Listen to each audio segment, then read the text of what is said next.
live and good evening, Canada. Wendy's Friday Night Football in the air tonight, and so too a lot of question marks. Absolutely, and Dan Hawkins very well decorated down the stage. New ball game for him, trying to earn his stripes here in Canada, trying to figure it out. And he's going to try to lean on this man, two-way Brandon Whitaker. Only 10 touches carrying the ball last week. Those numbers kind of speak for themselves. Not a good day offensively. You're going to try to get him on track. John Huffnagel, talk about rushing the football. This guy's ready to stop it. Keon Raymond making his first start for the Calgary Stampeders, coming off an ankle injury, and John Huffnagel's hoping that he can do it. Because he wants his defense off the field, he wants to win field position, he wants his offense to maintain possession of football, limit Anthony Calvillo his times with doing his thing on the field.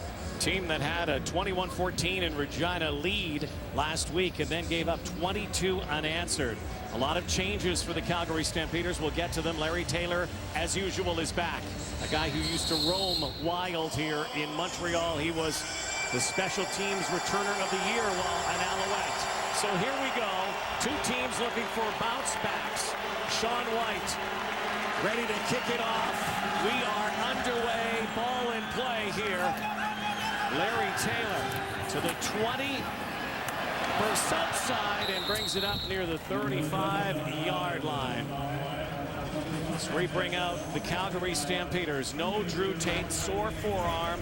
Kevin Glenn, July 12th last year, also made his first start against the St. Montreal Alouettes. Absolutely different quarterback this time around. He's going to lean on John Cornish a lot more than Drew Tate did last week. Only 8 carries, less than Brandon Whitaker for the Alouettes. And then they got Brett Jones. I want to single him out. Spectacular rookie center going to be handling the offensive line protections for Kevin Glenn. Kevin Glenn came in relief of Drew Tate last week in Regina. First play is a toss up high. Now a U-pass, but Kevin Glenn paid the price there. He got rocked. Yeah, they bring some pressure off the bat on Kevin Glenn, trying to get him off his mark. You can see Gerald Brown here, who stole the show last year, come right off the edge, right in your picture. He gets him right in the ribs, and Kevin Glenn throws the ball and kind of flutters out there on the other end. You've got Jeff Tisdale trying to go up, shut down Joe West early, makes a nice play in the football. Stampeders are without Maurice Price, one of their best receivers tonight. He's out with injury, a hamstring pull. Glenn, and in and out of his old target in Hamilton, Markway McDaniel.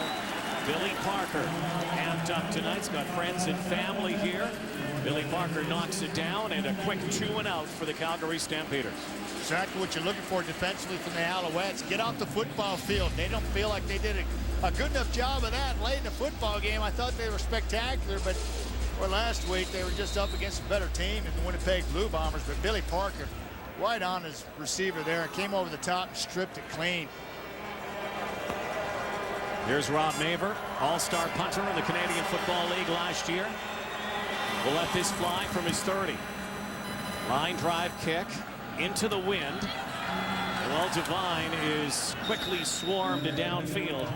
Justin Phillips is there, and here comes Anthony Calvillo. Calvillo has had some bad games in the past. He's been around for 20 years now, but that was one of his worst showings last week. Yeah, you know, Anthony took full accountability. He says he's got to be better. His teammates got to be better, and the coaches have got to be better. But it was his demonstrative demeanor that was so alarming, and we just don't see that too often. He's usually got better character than that in the football field. He's going to rely on a new starting left guard and try to help things, figure things out up front. Certainly try to give the ball to Brandon Whitaker more often. We'll watch Whitaker. We'll watch Michael Ola at left guard. Calvillo. And the Owls have not got off to good starts the last couple weeks. Brandon London, quick hitter there, brought down by Brandon Smith. Second down has been an issue so far this season for the Montreal Alouettes. It certainly has.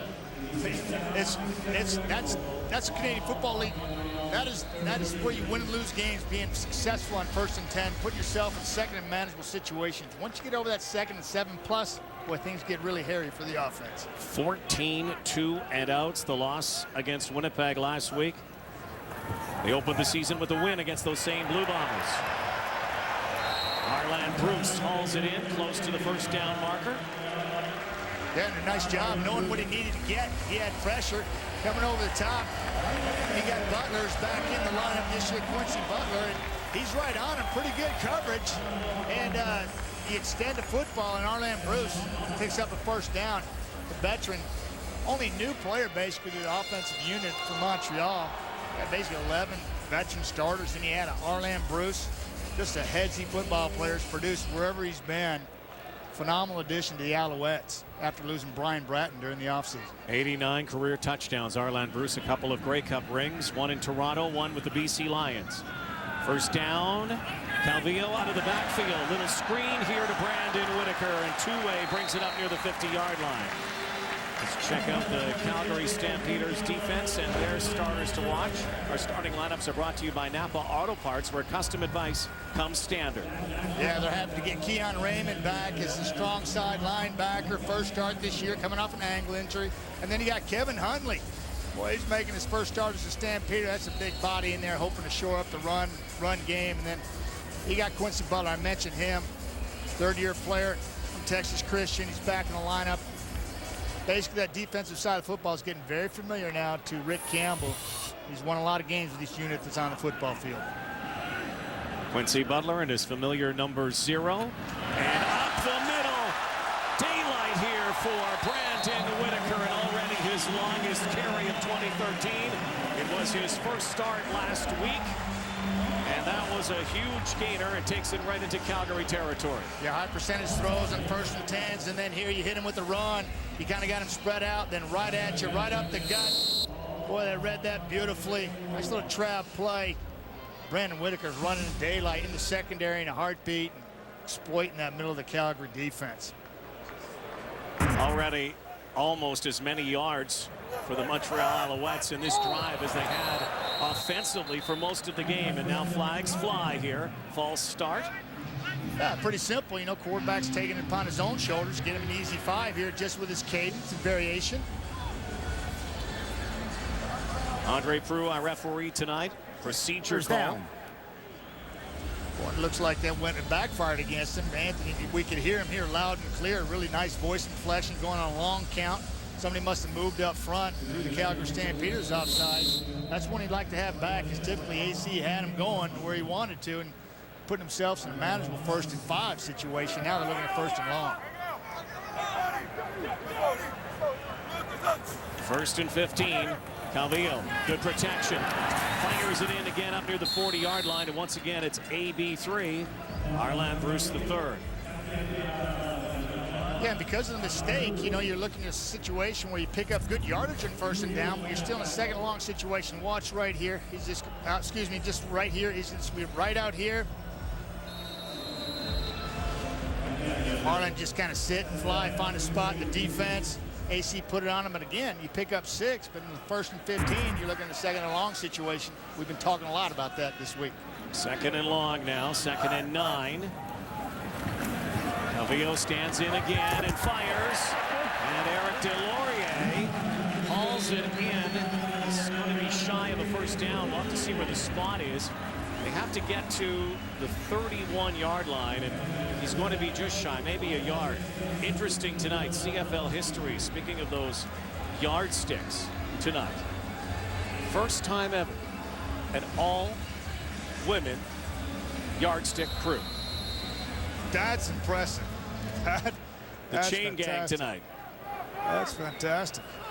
Manageable 3rd and 1 here.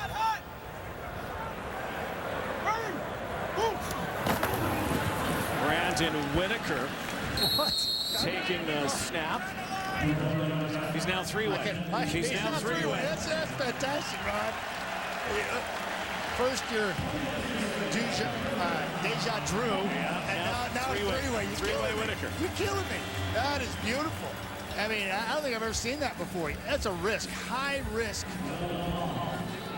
scenario there when a guy is not used to taking a quarterback center exchange, gets underneath there in a situation where they're firing off. Brandon Whitaker walks up underneath the center, and AC's lined up at the tailback. AC always said he can run a 4.3 40. Thank God we didn't see it. Calvillo pulls it back this time. You know, you're used to the Wildcat formation, which comes from NCAA football. Generally, the old Wildcat was without the quarterback on the field, but now the Wildcat kind of is that direct snap back to a running back, quarterback out there. I don't even know what you call that kind of. Yeah. That's beyond Wildcat. That's crazy cat. You know, everybody wants to play quarterback sometime. You know, when they're playing a game of football, pickup games or whatnot. But AC got a chance to be the tailback in that play and get down to a 2-point stance and feel like he was fast. Anyways, I know you enjoyed that. 10th play of the drive here. Alouettes impressive so far on this start. They won the coin toss, elected to defer. And S.J. Green, Cordero Law wrapping him up on the far sideline, will move the sticks again. Yeah, and this is a good matchup. You want this one. You got Cordero Law as basically the rush in. He's right here, and Law is going to be kicking out right here, I believe. And he's going to run up, just run a quick out, and the ball's thrown with experience. Cordero's coming from the inside out. He's got leverage, and he doesn't have depth. And so that's a no-brainer for Anthony Calvillo. You got a defensive end walked up on the inside 3 gap, and he can't push back underneath the big receiver. Already the Alouettes looks much sharper than they did last week against Winnipeg. Now Calvillo goes end zone, and it is caught for a touchdown, and a beauty by Brandon London.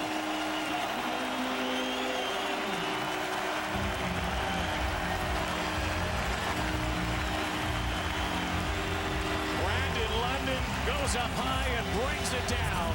Touchdown, Alouettes. Yeah, he wants Anthony Calvillo buy some time here, but Brandon London just does a nice job of fending off the defender. He sees this, his route's dead, so he just wheels it up. AC puts it where he can see it, and it actually becomes a backfield shoulder throw. And that's more like what we get used to from that Montreal Alouette offense, making things happen, marching down the football field. Solid looking drive for the Alouettes. Sean White for the point after Brandon London's first major of the new season, an 11-play, 81-yard drive, ate up 6.5 minutes of the game clock. Impressive for the Alouettes. Bounce back time from last week. Yes, absolutely. 3 second down conversions on that drive there. 3 all of last week. So I'd say those meetings that they got together with have really worked out well for them so far. There's our intrepid reporter, John Liu, stalking Brandon London. Larry Taylor into a wall, and quickly he's brought down. London calling tonight. Brandon London, touchdown, 7-0 Als early. A beautiful night for football. Where would you rather be than right here, right now in Montreal? Kevin Glenn, Stampeders now looking to bounce back. John Cornish, first touch.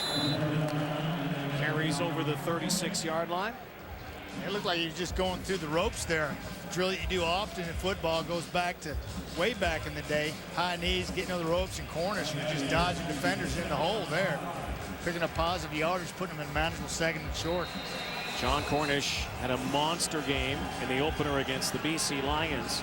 172 yards, just 42 yards, very pedestrian last week against the Rough Riders. But quite simply, his Calgary Stampeders hardly had the football in the second half. And again, we have movement. 5 plays alone in the third quarter. John Huffnagel just couldn't put his finger on it. And next thing you know, Drew Tate's coming out of the ball game with some type of forearm problem on his throwing arm. And 69, 5-yard penalty, still second down. And hence the deja Drew that we got going on. And with Kevin Glenn starting his first game of the season, same time, same bat channel, 1 year later. But you talk about the running game being important to both football teams. I know that as a quarterback, the big men love that, to run, establish line of scrimmage, run a football. John Huffnagel, as the head coach, is 60, 31, and 1. When they rush for over 100 yards, he's 46, 10, and 1. It's an unbelievable number. Run the football. Get it more than 100. Again, nylon flies here. Tempers are afraid.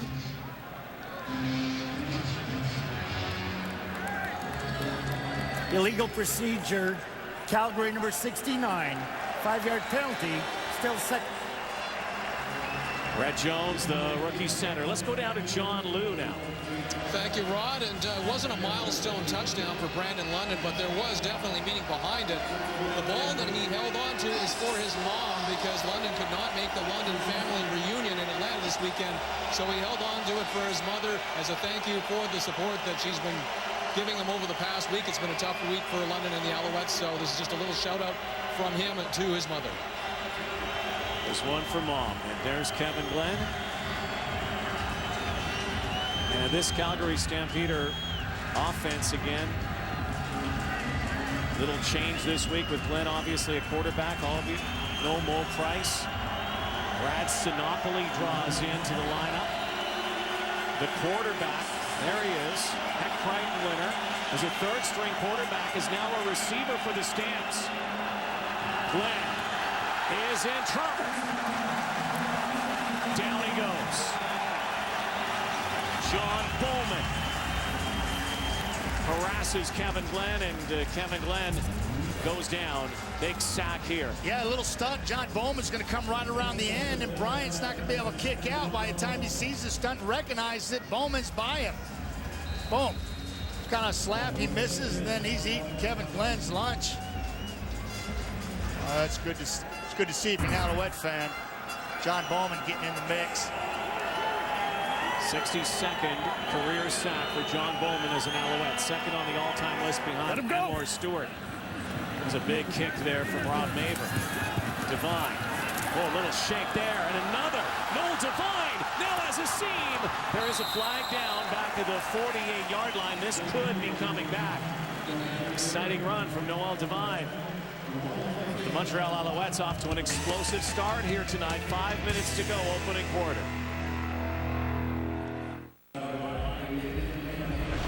Right here, oftentimes you see that McCarty's in great position here, and you watch this defender, this blocker right here, Nicholas Boulay from Sherbrooke, first-year player. He's on the back shoulder, and simply he just jams him in the back. You can't do that. And what happens is you've got to stay close to that left shoulder, so when he turns into you, then you can face him up and get your block. Huge penalty after that big return, and Anthony Calvillo goes down. He did just get over the line of scrimmage, it looked like, so it's not a sack. But a loss of 40 yards when you consider what Noel Devine did with that return. So the Alouettes back in their territory here. Still not bad field position. You know, you let it go, move on to be in the moment, and decent field position. But you're looking at second and long here, and they were good on that in the first drive, capitalizing 3 of those. Dan Hawkins, you saw him, former Boise State head coach, Colorado head coach. Now with the Montreal Alouettes first year. Strong throw from Calvillo, but not on target. So a second down conversion. Calvillo thought there was, and Jamel Richardson thought he was interfered with and held. Judging by that shoulder pad where it's placed, he might have a point. Yeah, they want to be physical with them, and they're jamming each other. This is the game there, and Quincy Butler's hanging on for dear life there, and Jamel Richardson's got a point there. AC's going, come on, give me some help here, guys. And I tell you what, Quincy Butler got away with one right there. They want to be physical with the receiving core of Montreal. Fight fire with fire. That time they got away with one, Rod. Larry Taylor is back near his 25. Sean White launches. Taylor. Now he finds his crease, and it's up near the 42-yard line. Again, Stampeders a sputtering start here so far. 4 minutes to go, first quarter. Controls here for another series. 3:56 to go, opening quarter. The Stampeders have not done much offensively so far, but Kevin Glenn, is there a better insurance policy in the CFL than Kevin Glenn? Absolutely not. The way he handled him last year in the role and how he played it, allowed his teammates to play freely, without hesitation, without controversy. Truly professional. 34-year-old's been around. Marquand McDaniel is dropped by Billy Parker on the far side. Penalty flag after that tackle, and it was close to being a horse collar tackle. Maybe a little extra roughness there. 11-yard pickup and maybe more with a penalty here. Major foul, face mask, Montreal number 17, 15-yard penalty enforced from the end of the play, first down. Yeah, Billy Parker, fifth-year player from William and Mary. He's in the trail right away. He's trying to catch up, try to stiff arm, then he grabs face mask there with his left hand. He got caught. He got penalized for it. He was in a tough spot to begin with because Marquay McDaniel had him outflanked to the area outside. Nice pass by Kevin Glenn. Calgary now inside the 45. Their first down of the game. A little counter play, and John Cornish, his version of two-way, 8-yard gain down near the 33-yard line. Hey, I love me some Byron Parker. He's got 9 pick sixes over the course of his career. Leads all CFL. I'm talking about history of CFL. Kyrie Saberry, talking about a warrior. Big game last week. Defensive effort that was kind of overshadowed by Winnipeg. They're glad to have him back. He's playing a lot of nicked up. And then Alan Michael Cash. This guy's a specimen. Found him down in Arena Football League last year. They're happy to have him. Bo Levi Mitchell around right tackle, and the third-string quarterback who's now backing up Kevin Glenn and is also that short yardage guy, picks up another first down.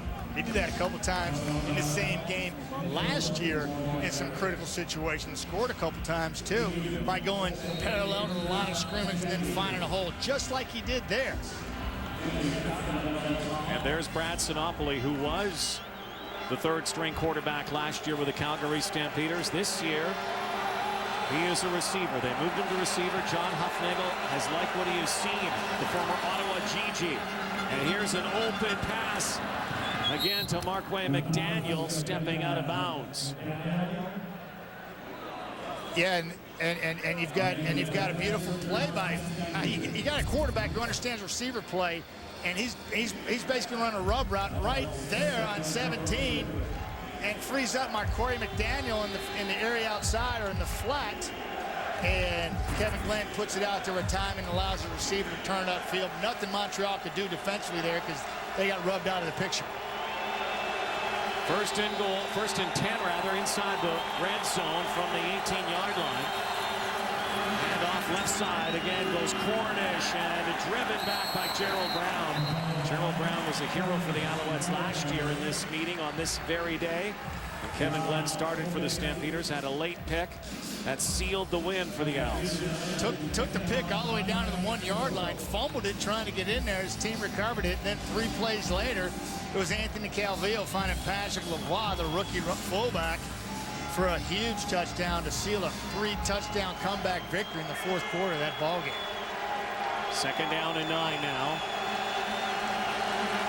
In the backfield with Glenn. Over Tycat, Blue Bomber, Saskatchewan Rough Rider, now Stampeder. And throws it to the far side.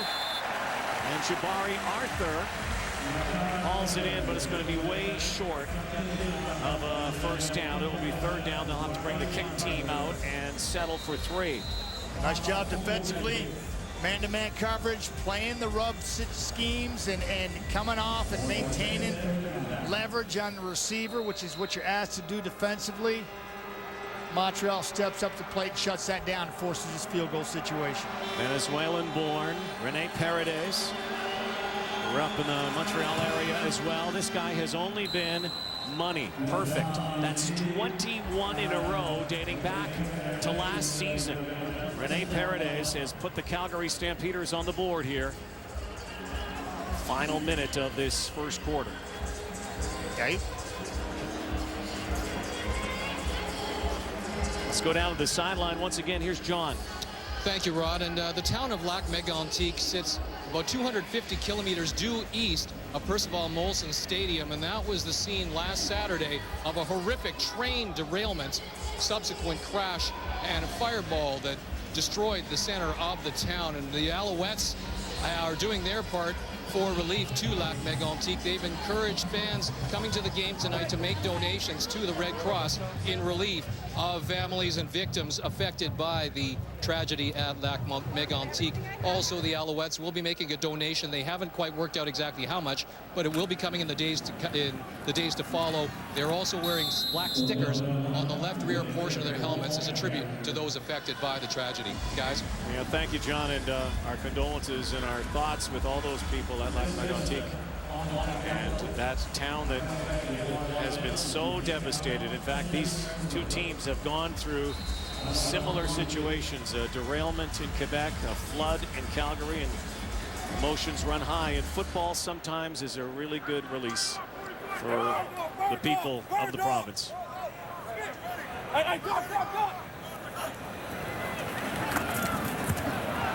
Second and 7, Whitaker out of the backfield, almost lost his head there.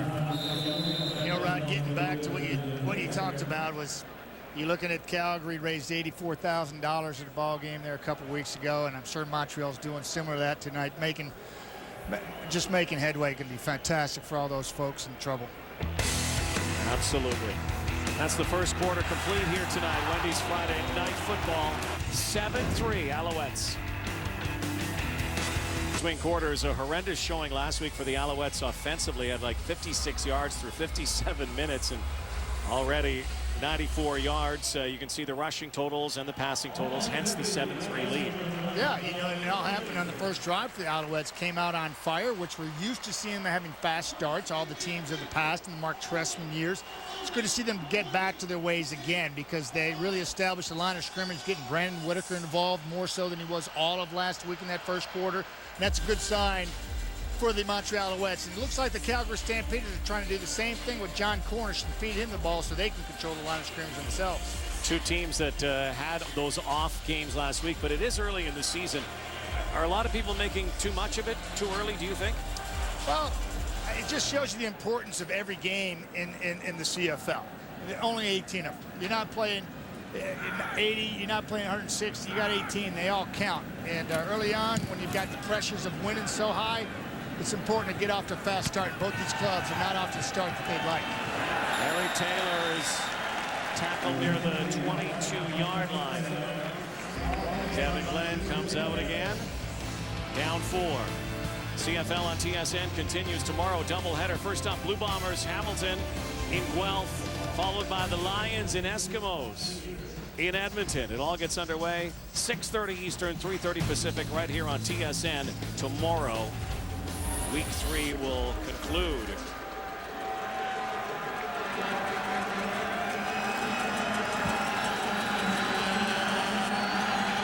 Kevin Glenn with receivers in motion. Releases John Cornish, too. Now in trouble. Ducks one and takes off. And Kevin Glenn goes head first. He also had a receiver downfield wide open, Rob Cote, but could not spot him. Yeah, this is one of those scenarios where Kevin Glenn looked back at some video. But you watch the center right here, Brett Jones making his third start, true rookie. Fabulous training camp, took the job. Kind of loses his balance there. That's not one to remember, but I tell you what, this kid's got a bright future in front of him. Another great addition to the Calgary Stampeder Canadian offensive line. And the guy behind him, Kevin Glenn, has given him high praise. Says he's one of the best young offensive linemen he has ever been around, and that says something. Kevin Glenn's been around. John Cornish will move the sticks again. Funny thing about Kevin Glenn is that he had a very young fan at one time in Brett Jones. Extremely young. He would always tell me at the beginning of practice, man, I just can't believe that I'm really in the locker room with you. I'm like, why do you keep saying that? You know, I'm not Anthony Calvillo, who's won, you know, multiple Grey Cups, and you know, and I have confidence, but you know, but he's like, nah, I'm from Saskatchewan. I watched you when I was a preteen. And I'm like, oh God, this is making me feel old now. Well, Brett Jones was a youngster. Now he's a teammate with Kevin Glenn, offering protection again. A big play by the former Alouette, Larry Taylor, again. Yeah, and they got a nice nickname for him, too. Little Teddy Bear. Yeah. Little Teddy Bear. Not very little. I know he eats a lot of groceries. I'll tell you what, though, they love him. He's extremely smart, getting a lot of help from John Gott, the guy he basically took the job from. Gott moves out the left guard spot, where they're well secured in that interior of that offensive line. Into Montreal territory. Glenn looks to his left, has a man open on the far side. It's Nick Lewis. It's now 160 games and counting for Mr. Dependable. Big Nick doing his thing. Looks like he dropped a few pounds. I was talking to him yesterday, and he said, yeah, he's down a few, but boy, he is having a fabulous career. Dare I say it, Hall of Fame career. He is phenomenal numbers what he's putting up. There was who he's chasing. The consecutive games with a catch record is Don Narcisse, the former Rough Rider, 216. G. Simon expected to be back in the Saskatchewan lineup.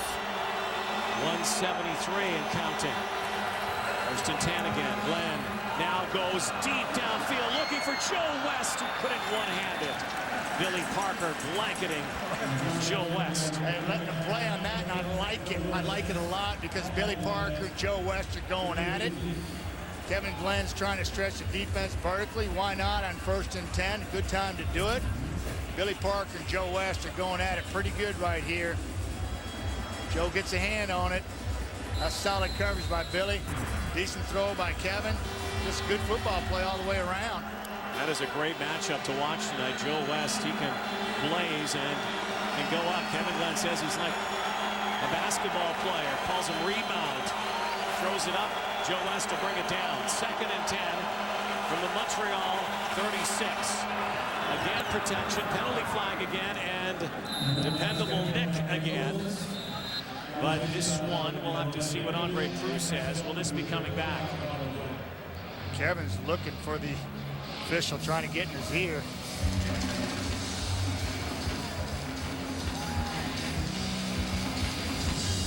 He's pretty concerned, but it doesn't look like it's going against the Stampeders. No, they're going to keep it down here.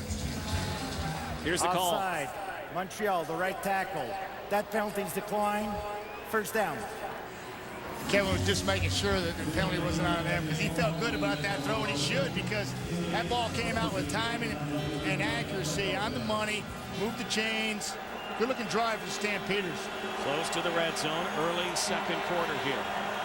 Stampeders down 7-3. Twin backs here, Taylor and Cornish. Play action. It goes to Cornish, who dropped it. John Cornish dropped it. Gerald Brown was ready to lay a lick on John Cornish. Yeah, a lot of pressure. You can see them stacked in the line of scrimmage. You can count them. There's 7 guys, I believe, at the line of scrimmage. Pretty easy read. They have the right play call. Going to slip the back out. There's all 7 right across the top here. And they're going to slip Cornish out underneath. Whoop, there he goes underneath Kyrie's head there. Kevin puts it on there, but Gerald Brown comes off and really makes a play right here coming into your picture. There he is, bang. Cornish felt him, didn't put the ball in, put it on the ground. Crowd into it here at Percival Molson. Glenn fires, and there is the first catch for a guy who used to throw the football down the road in Ottawa. Former Heck Bright Trophy winner Brad Sinopoli with the reception. Yeah, playing X. He's right here, just going to come right in here, a little delay route. Trying to get him some space underneath. Kevin puts it on the money. Then he starts going into no man's land right there where Shea Emery and company, Chip Cox. You want to be living in there when you're 6'4", 205 pounds, because they can get a lot of you in a hurry, and they did just then. Sinopoli, when he was the 3rd-string quarterback, did a lot of holding on Rene Paredes for the kick team. Paredes now to make it 22 in a row. And it's a 1-point ball game. The streak continues. Stampeders answer again.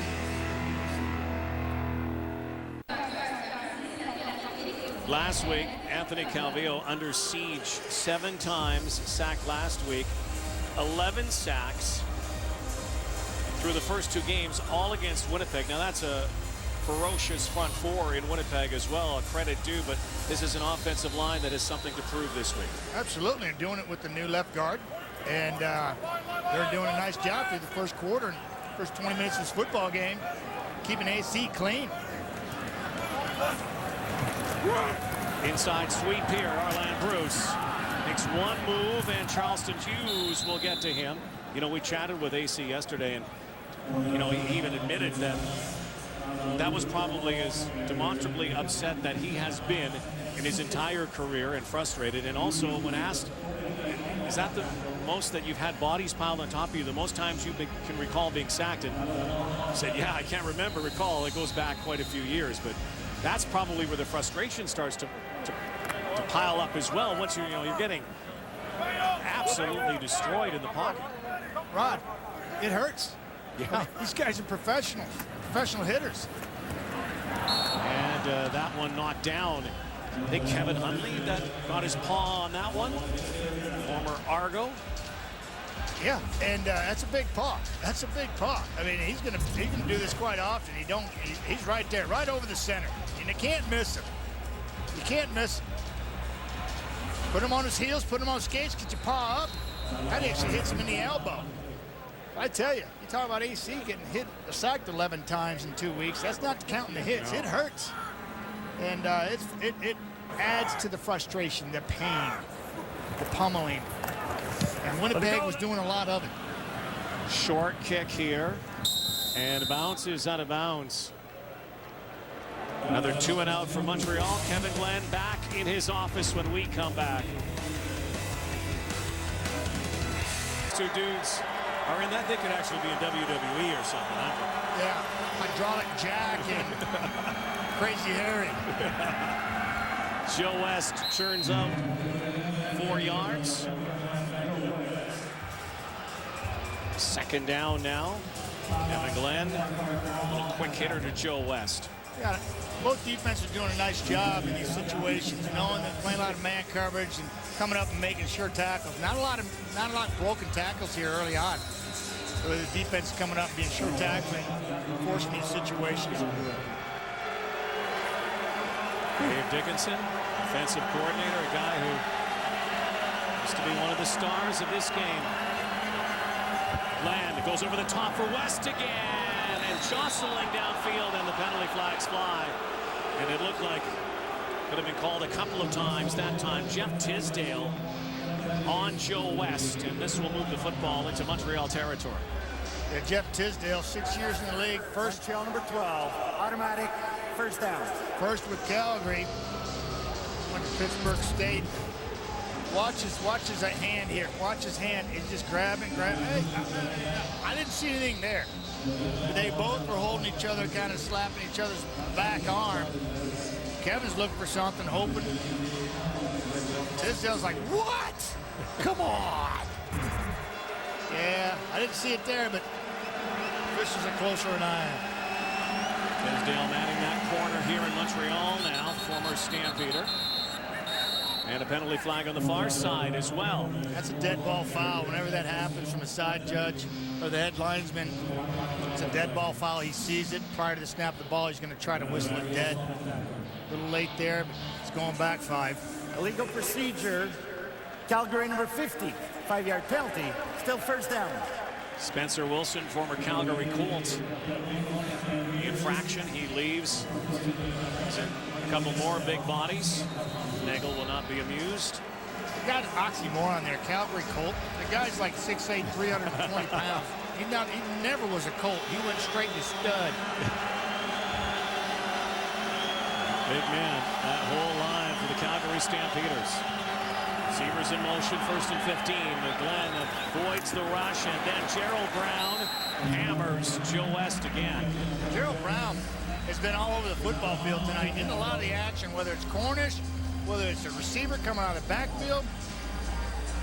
He's doing a nice job of flying around, making things happen. Like you mentioned earlier, Rod, huge play last year in this ball game. But you watch Cornish. Watch John Cornish, number 9, sitting in the backfield. Shea Emery, he just takes his momentum, just keeps driving him. Emery says, "Hey, gummit, get off of me." Very similar ball players, outstanding football players, no matter whether it's a C or an A on their chest.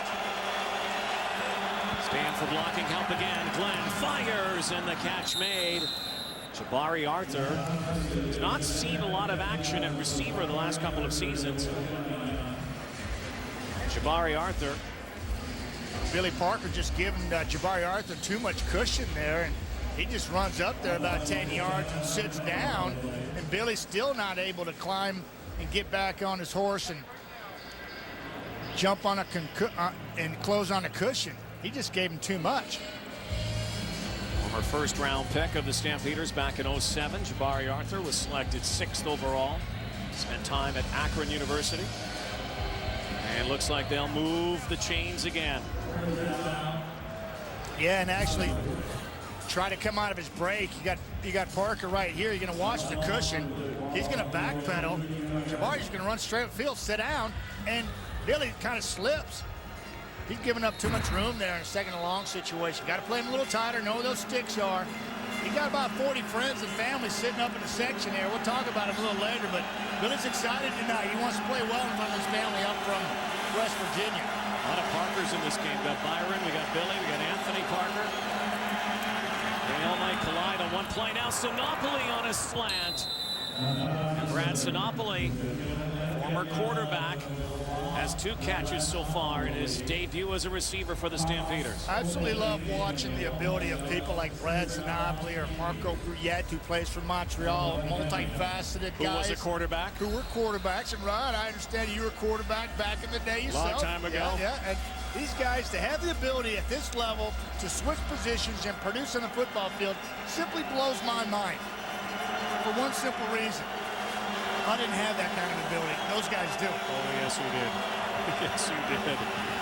John Cornish races Emery that time, but then gets gang tackled on the far sideline. General Brown there, Billy Parker. Well, let's just say the whole Montreal secondary. Absolutely. They all It tackled. was like he outran Emery to the corner, but then everybody else was waiting on him. It almost looked like a designed stunt on the far side of the football field by Alouettes. Let's meet over at Cornish's house for a little party. And they got over there in a hurry. John Cornish had Emery beat to the corner simply, but Emery had friends, and I think he knew it. John Cornish, 19 yards rushing so far tonight. 10 yards his max carry. 4.5 to go before halftime. Stampeders threatening here again, and oh, nice catch, Nick Lewis. He is Mr. Second Down as well. Nick Lewis moves the chains inside the 10-yard line. Yeah, and this came from the back judge, and you know this could be either offensive or defensive pass interference here. But and there looked like Nick, you know, he's big body, right? We know Thick Nick. He is very strong, and he's freakishly designed to play the slot position here in the Canadian Football League because of his size and his strength and his big hands and his long arms and he's a smart football player. Montreal number 11. It will be a 10-yard penalty, automatic first down. Yeah, this is a matchup I'll go to all day as a quarterback. Glenn knows it, 13 years in the league. You got an outside linebacker, Chip Cox, who's multifaceted, but is no match for Nick Lewis. Nick basically goes up there and shoves Cox in the chest, gets away with one, and Chip Cox is going, what did I do wrong? And that's not a good sign for Montreal. John Bowman, their sack master, goes to the sideline. John Lou is there. We'll try to get an update on his status. So the Calgary Stampeders on the verge of taking their first lead here. Down 7-0 early. First drive by Montreal. They took it to the house. And the Stamps have responded with a pair of field goals.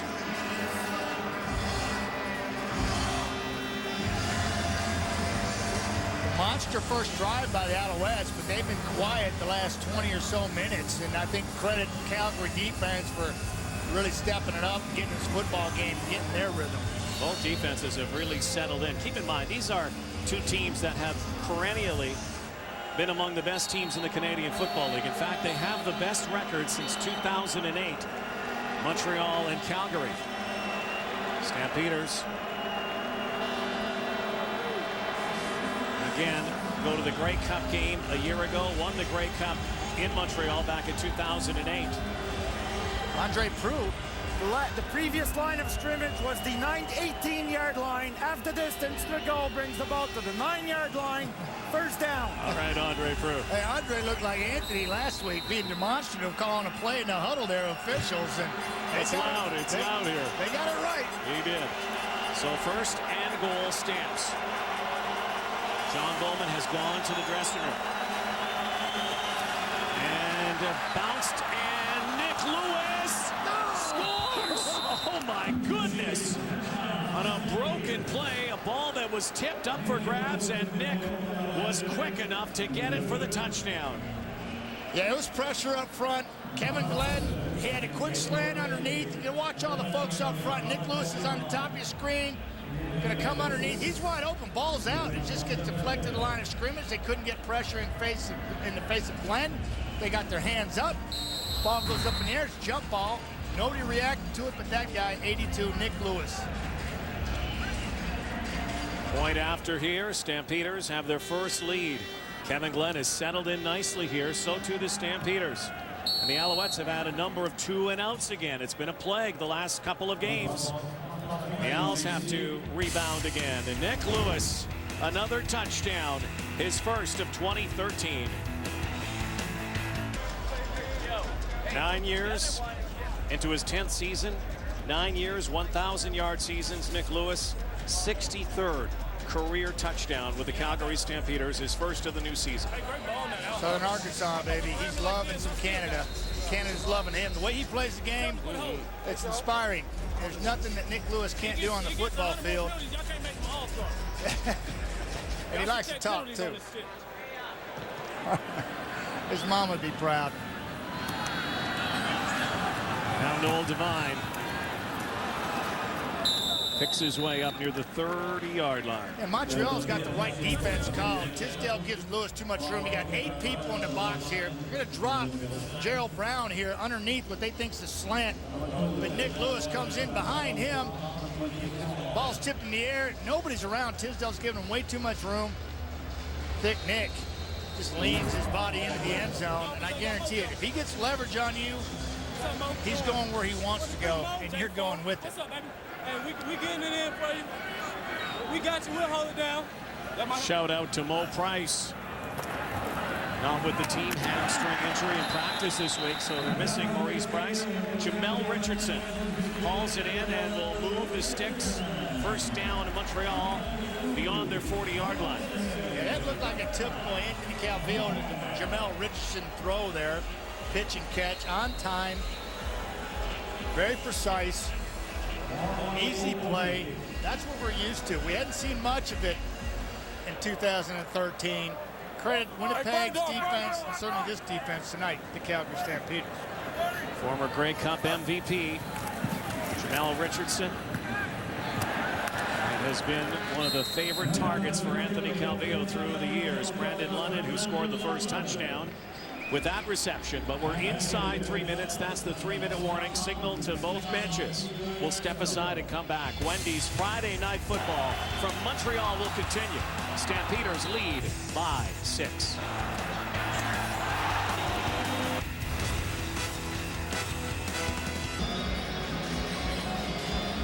Montreal Alouettes got off to a great start here tonight, but not much since. An opening drive, and then they've stalled. Not been able to score any points. Dan Hawkins watches with concern. Play action here. Calvillo sold it, but not much yardage as Brandon Whitaker lunged ahead. An important drive for Montreal going into the half here, trying to put points on the board, answering Calgary's score. You know, last week we talked about time of possession, particularly in the third quarter. It was in favor of the Riders over the Stampeders drastically. Only 5 plays run by the Stampeders. And here in this ball game already through 28 minutes of play, it's 15-11, and the Stampeders basically turned that around in their favor. It tells me they're controlling the line of scrimmage is what you want to do. Calgary's had the ball for 9.5 minutes in this quarter. 2.5 minutes to go. Do the math, that's not a lot. Now 3rd and inches. Calvillo stays in. Remember last time they put Brandon Whitaker right up behind center. Will they do that again? Yes, they will. Brandon Whitaker behind center goes forward and on inches will get the first down.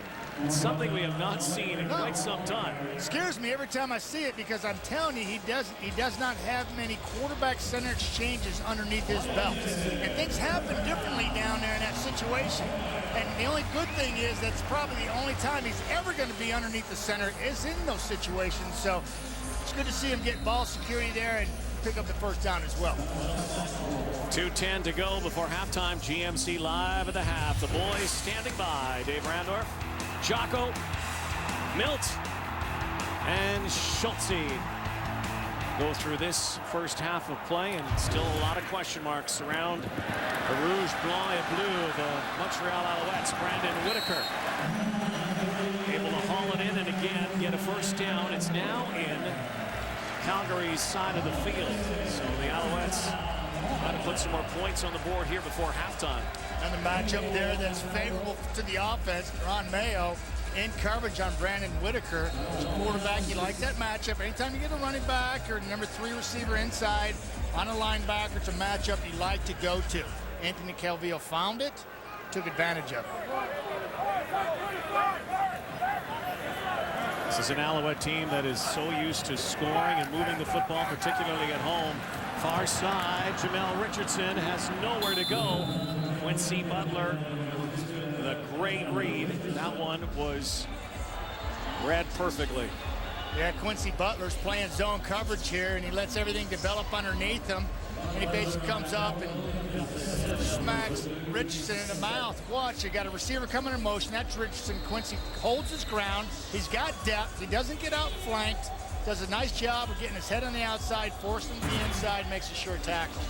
Quincy Butler getting back in the lineup, making things happen. Loss of 7 on the play, so 2nd and 17. That was a big play because right now Montreal is out of field goal range here with a minute to go before halftime. Calvillo rushed and flushed out, throws it deep, looking for Eric Deslauriers, and so it will be 3rd down and long.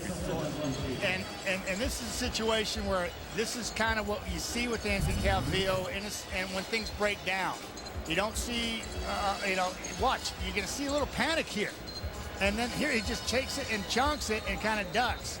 I don't blame him because, like I said earlier, that stuff hurts, but he tried to make something happen knowing it was 2nd and long, giving Eric Deslauriers a chance, but he overthrew him. So Calgary gets the ball back here. Good boot. Sean White, Larry Taylor. Sea of red jerseys down there. Minimal return at best, but 50 seconds to work with for Kevin Glenn.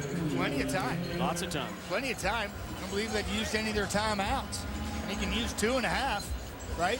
And you use them at your leisure up until the last 3 minutes of the ball game now. And if you have 2 left, they're only going to take 1 away and just allow you 1. But they got plenty of time. This quarterback's dream. This is what you love to play for in these situations and scenarios. Hurry up offense, try to take the football team the length of the field. Kevin Glenn, 13th season in the CFL. John Cornish, a cutback and a hurdle. Bashes his way up near the 22-yard line. We had a chance to chat with Kevin Glenn, and he really is one of the most likable guys in the Canadian Football League, but don't let that niceness fool you. He has a lot of fire in there. Certainly does. We saw that yesterday. We had about an hour with him in sit-downs, and well, he opened up to us, told us some amazing stories, really gave an insight as to who he is. And I applaud him the way he handled himself as a true professional last year. I can't say it enough.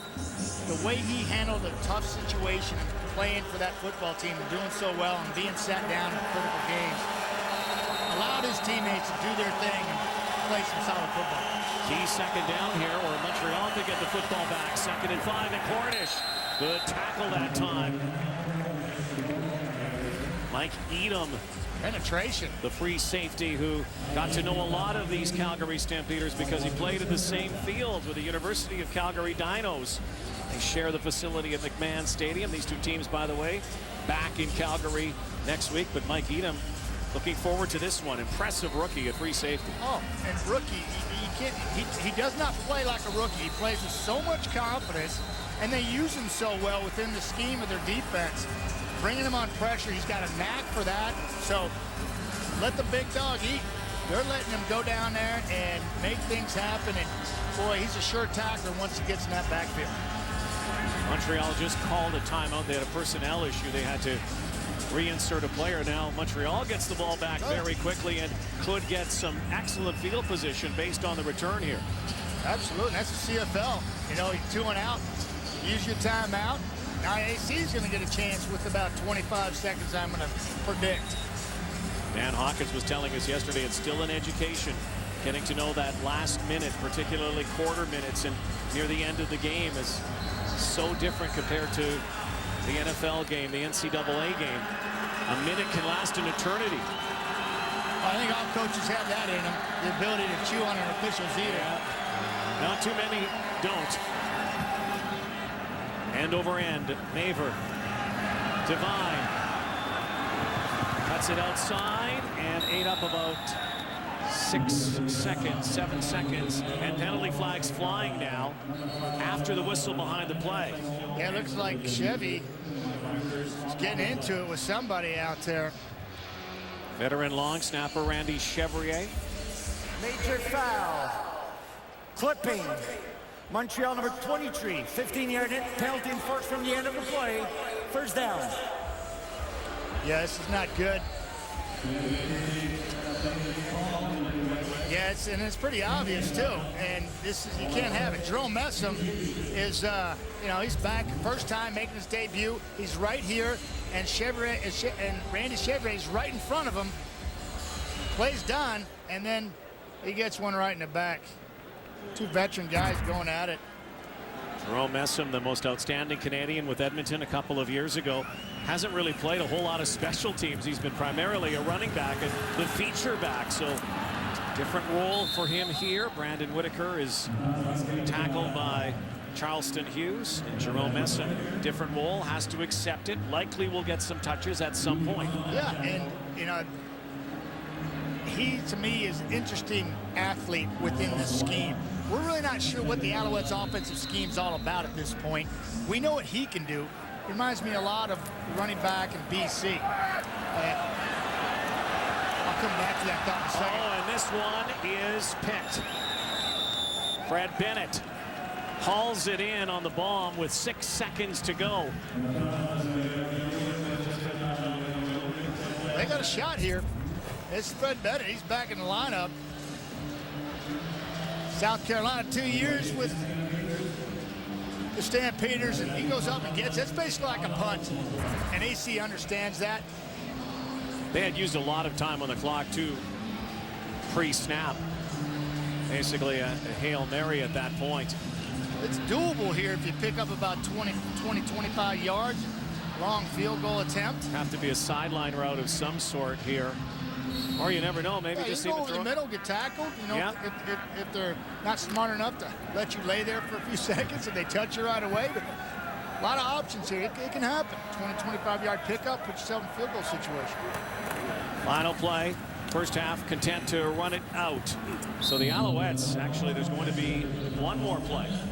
The Alouettes got off to such a great start here tonight. Looked nothing like the team for the first 2 weeks of the season offensively, and guess what? After that, yeah, more of the same. Zeros, basically, and that does not look like a confident quarterback. There, it looks like a quarterback that is thinking a lot about what are we going to do, what adjustments we're going to make, and therein lies the difference. I think in this new staff, not having the ability to make adjustments. It'll be interesting what they do in the second half. Yeah, adjustment time. 13-7, the Calgary Stampeders lead in Wendy's Friday Night Football. Here's Dave Randorf. It's Friday Night Football, yeah!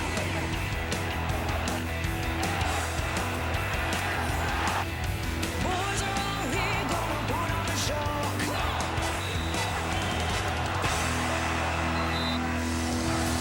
Say get ready to go, yeah!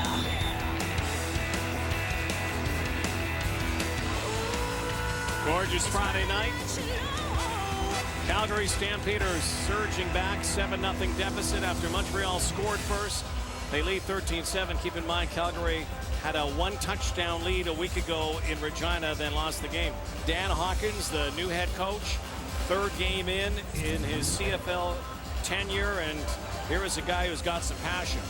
Well, I think he's venting a little bit here. He's a little upset with the way the clock was handled at the end of the half, and he was calling for a timeout, and the clock kept rolling, and he's giving the crew an earful because I think it's more frustration than anything else, but he's also driving a point home. Look, I call timeout. I want that clock to stop. Somebody's got to be watching me. Dan Hawkins made his point, and now his team needs some points. Absolutely. In a big way. This is a team, by the way, the Montreal Alouettes. Here's a staggering number for you. This is a team that likes to front run. Since 2007, they are 8-34 when trailing at the half. Only 8 wins have come from behind into the second half, and now Walt Devine sprints ahead to the 38-yard line. So Anthony Calvillo and the Alouettes. How about the Calgary Stampeders with the lead at the half? Now that's equally, if not more impressive than Montreal trailing 8-34. Calgary getting it done, not relinquishing lead since 2007. That is sick. Except again for last week, John Hufnagel doesn't have to be told. He said this week we are coming into a hornet's nest here in Montreal, a team that was severely disappointed last week, a team that is still trying to find its rhythm. And Anthony Calvillo's first rush of the year. There are the team leaders. First half, Calvillo's numbers, 13 of 18, 93 yards, better than last week. Yeah, I like this one over here. I like the 8 touches, 51 yards. Continue to feed him the football. Whether it's out of the backfield or running the football, I think that's the key for their success. Calvillo has not taken it out of the pocket. First 2 games until tonight, that was his first run. 2nd and 5 from their 43. 3-man rush. Calvillo lots of time. And almost picked off there. Hovering behind was Keon Raymond on the tipped ball. That could have been gone for 6. Keon Raymond back in his first game of the season, missed the first 2 with an ankle issue. Yeah, and he basically overruns his play. You're going to watch him on your right-hand side of your screen. He basically just, tip ball. DB's working all the time. Keon knows that he just missed one there. Tough play, though. Keon Raymond happy to be back, one of the vocal leaders for the Stampeders. Now Taylor. Iris Hebert downfield quickly. And Daryl Townsend there as well. Did Kyrus Hebert just do the Angry Bird? I think he did. As a matter of fact, Kyrus Hebert is calling himself the Angry Bird. And only appropriate an Alouette, in case many of you don't know. You might be watching down south. It's a name of a bird, a lark. This is the life of a starting strong side linebacker. Got to go down on special teams and tackle people like that. And there it is. He calls himself the Angry Bird, and the Angry Bird stays on the field. Kyrus Hebert. Guy goes from safety to linebacker, and on the far side, Brad Sinopoli shows good hands to help bring that in and pick up about 7 yards. So there he is, Angry Bird. And here is Kyrus Hebert yesterday showing off the new backpack. Look at this. This is a grown man, by the way, a tough football player. He's styling it, too. He's styling it. He loves that. He don't care. Angry Bird doesn't care. He is a character, Kyrus Hebert. Well, he's playing injured today. Well, often all these guys in the field are with some type of injury. He's got see that? nasty. Yeah, that pinky there. That pinky is going in a direction it shouldn't be going. No. Bland stands in and fires again. Nick Lewis. Big night again for Nick Lewis. Already a touchdown tonight. Lewis showing some Cowboy swagger.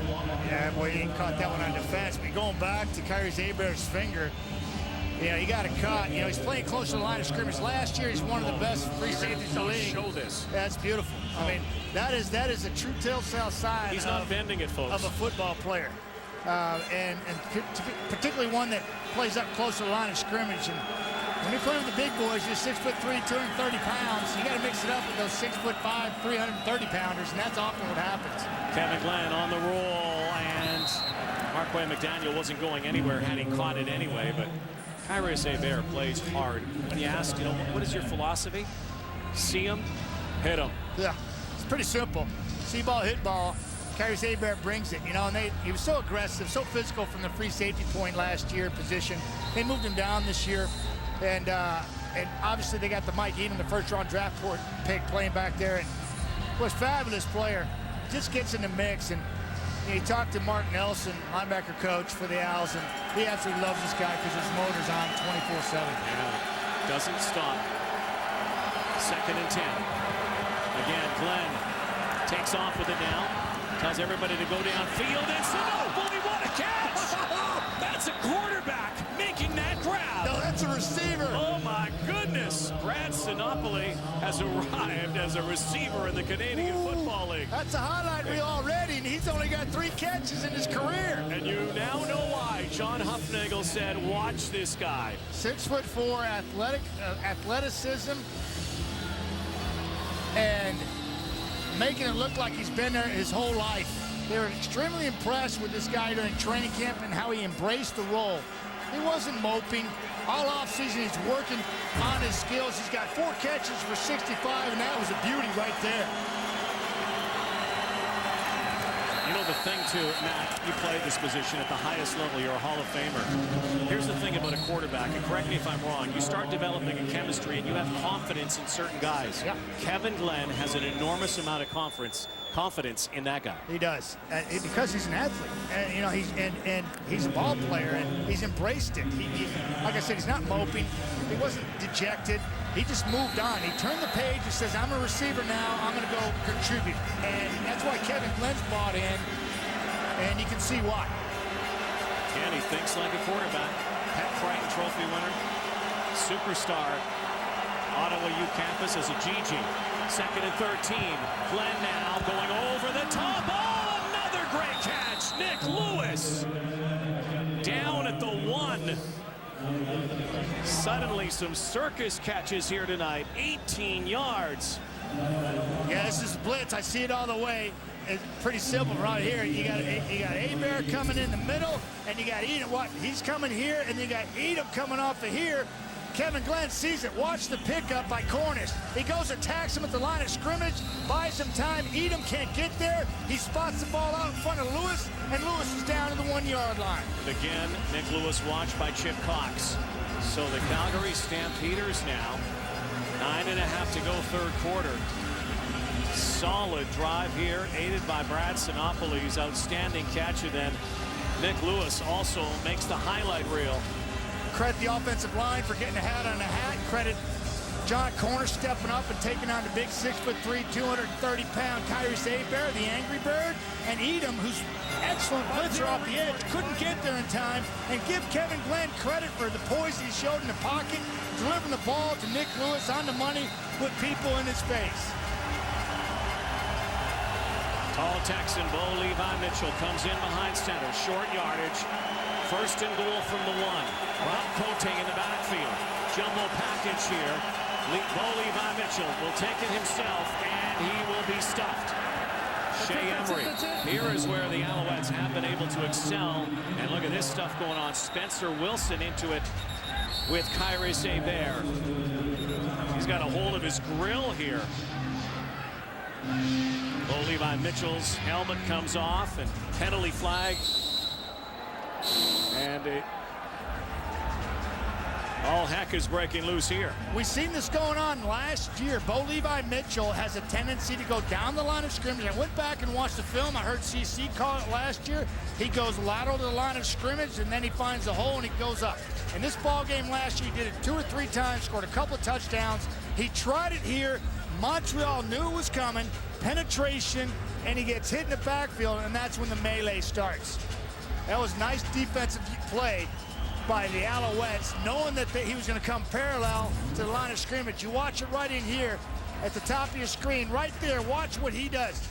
He breaks penetration, he breaks, and he's got him right there. He's coming right to him. He anticipated it. That's what they did last year. Here's Kyrie Hebert and Spencer Wilson. Both fouls First Cote. after the play. First one, major foul, unnecessary roughness, Montreal. Second one was major foul, unnecessary roughness, Calgary number 19. Well, there's no yardage. It will be 2nd down where the ball became dead. 2nd down. So after all of that, still 2nd down, and basically that was it.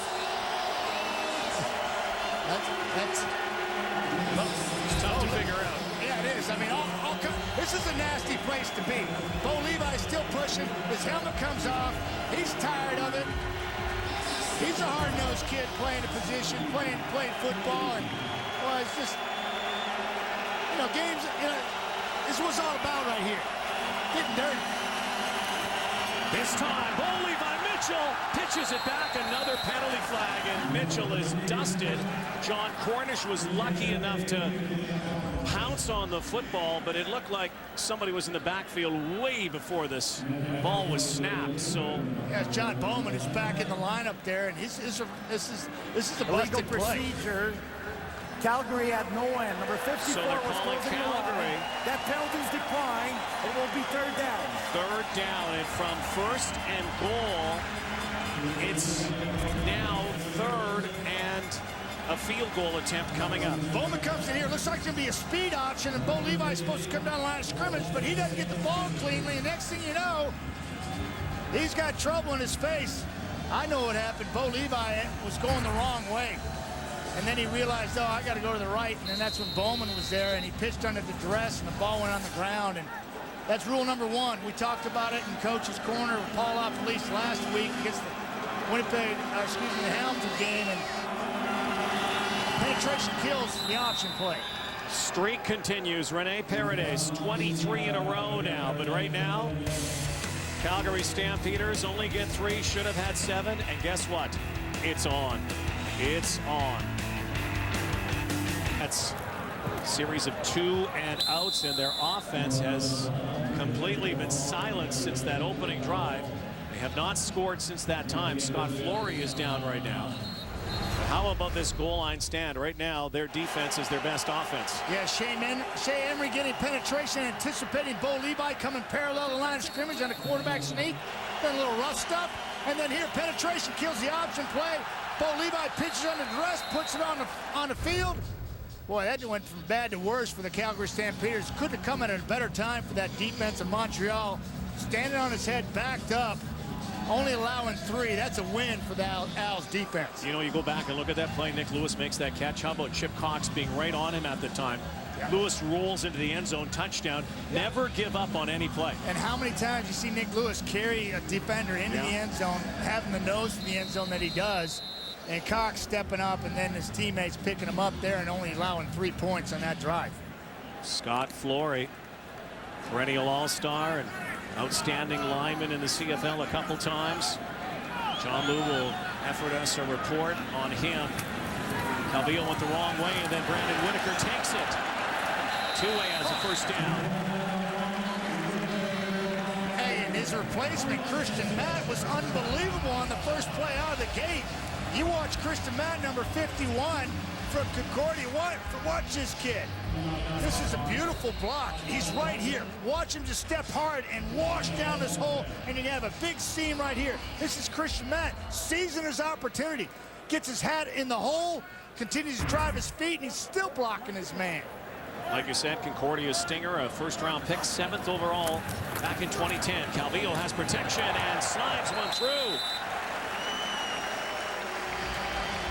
Yeah, wasn't a big window there. Arland Bruce with another catch here tonight. Instant chemistry between Arland Bruce and Anthony Calvillo, 2 veterans, knowing how to read a defense, finding those soft spots, understanding body language. As a veteran quarterback, I can't tell you how comfortable it is to get a guy like that added to your unit when you miss somebody like a, you go right down the line from losing Ben Cahoon to Kerry Watkins to Brian Bratton, then you get Arland Bruce, say thank you. Calvillo under pressure. Hurried past that time. It's incomplete. He's got pressure in his face. And I wouldn't blame him for backpedaling here and throwing. You're going to watch 23 coming in late.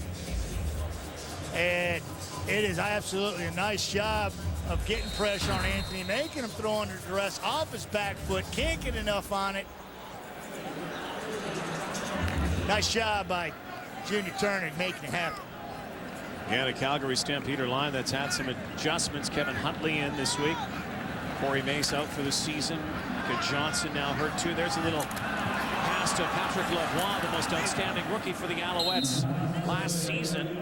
Lavoie's first catch of the new season is only for 3 yards. They'll bring the punt team out again. That's a win for Calgary, but Montreal did kind of flip the field position here, which is good for them.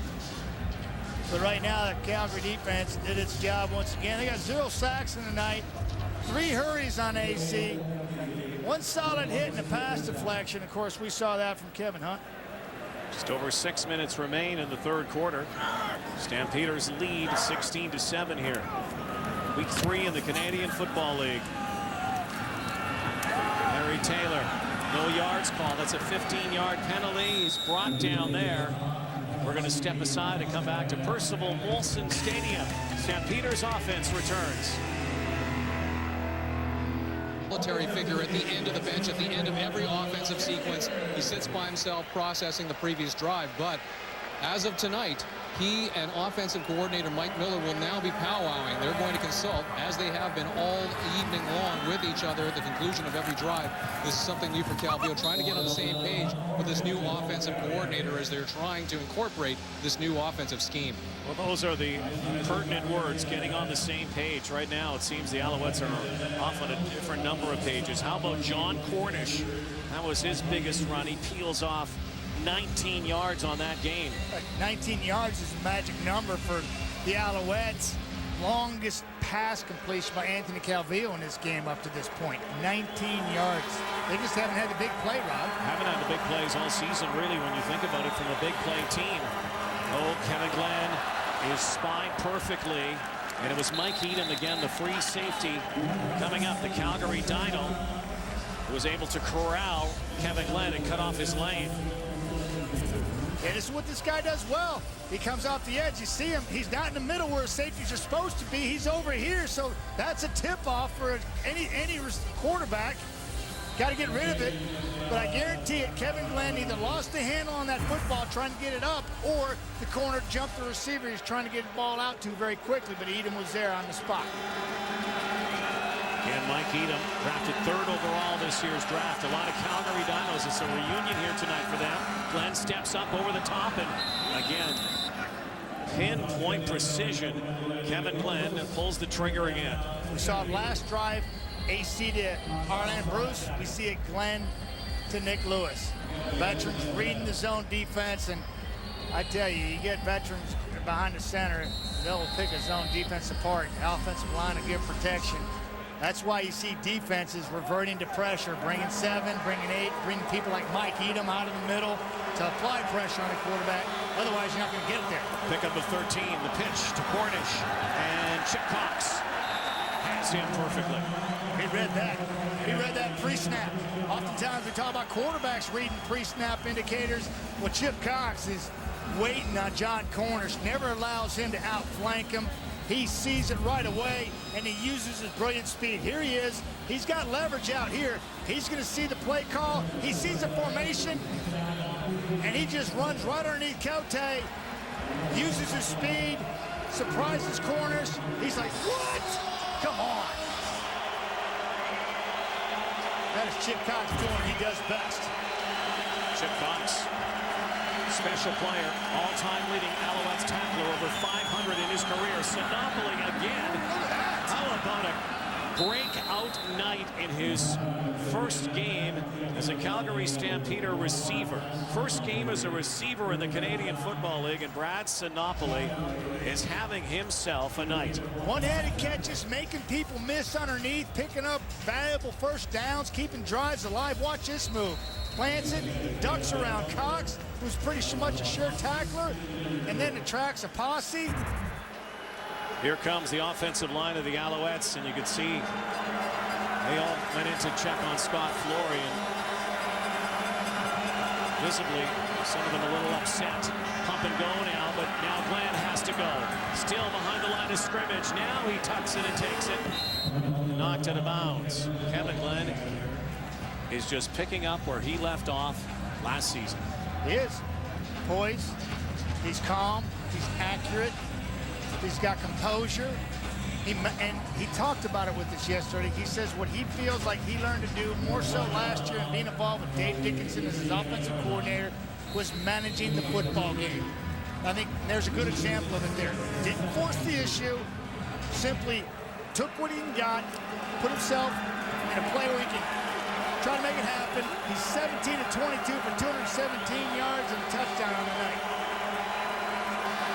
Here comes the blitz now. Glenn recognized it perfectly. John Cornish Billy Parker couldn't bring him down. Finally, Shea Emery did.